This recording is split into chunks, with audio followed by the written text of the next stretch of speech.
Protein powder බොන එකෙන් ඔයාගේ වකුගඩු වලට හානි වෙනවද? ජිම් යන ගොඩක් අයට මේ ගැන ලොකු බයක් තියෙනවා. මේකේ ඇත්ත තත්ත්වය මොකක්ද? මම ડોક્ટર ADI කන්සල්ටන්ට් ડોක්ටර් කෙනෙක් සහ සර්ටිෆයිඩ් ෆිට්නස් කෝච් කෙනෙක් විදිහට ඔයාලට ෂෙයා කරන්නේ science based health and nutrition advice. අද මේ වීඩියෝ එකෙන් මම එක්ස්ප්ලেইন කරනවා ප්‍රෝටීන් පවුඩර් කියන්නේ මොකක්ද?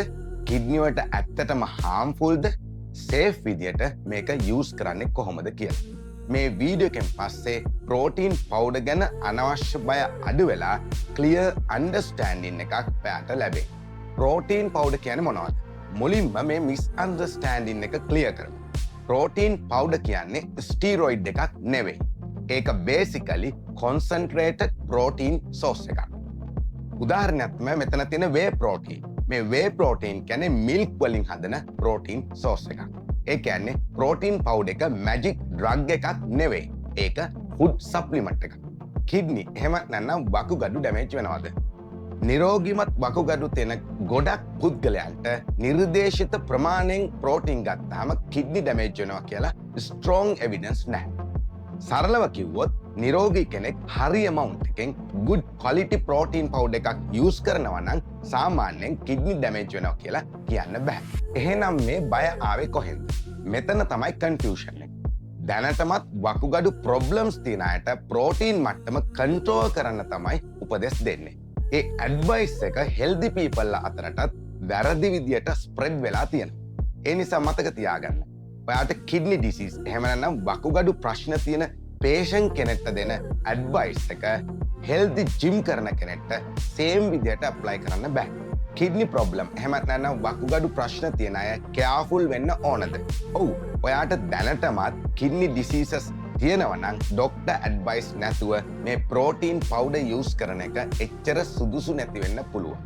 විශේෂයෙන්ම ඔයාට දීර්ඝ කාලීනව පවතින වකුගඩු ආබාධ පාලනයක් රහිත දියවැඩියාව අධිරුද්‍ර පීඩන වගේ රෝග තත්ත්ව තියෙනවා නම් මෙන්න මේ වගේ තත්ත්වයන්ට මෙඩිකල් ගයිඩන්ස් නැතුව ප්‍රෝටීන් පවුඩර් අධික මට්ටමින් පාවිච්චි කරන එක හානියක් වෙන්න ඉඩ තියෙනවා.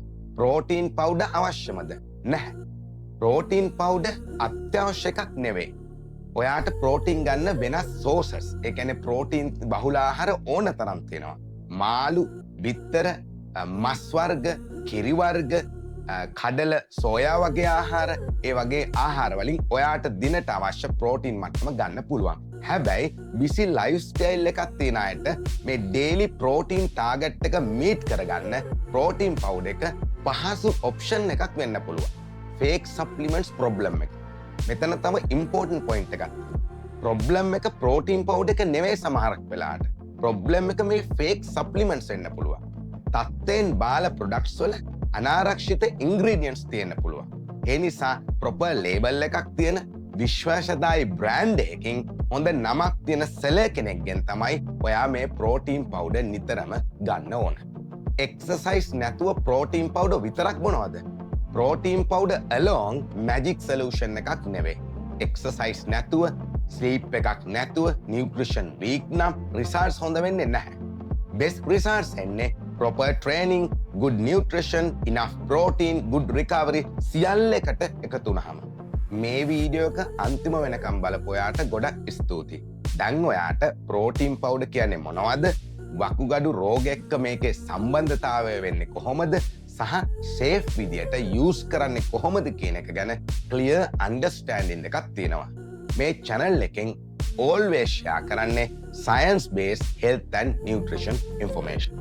මේ වගේ වීඩියෝස් සඳහා ADI Health and Fitness channel එක subscribe කරලා support කරන්න. ඔයත් protein powder use කරනවද? experience එක පහලින් comment කරන්න.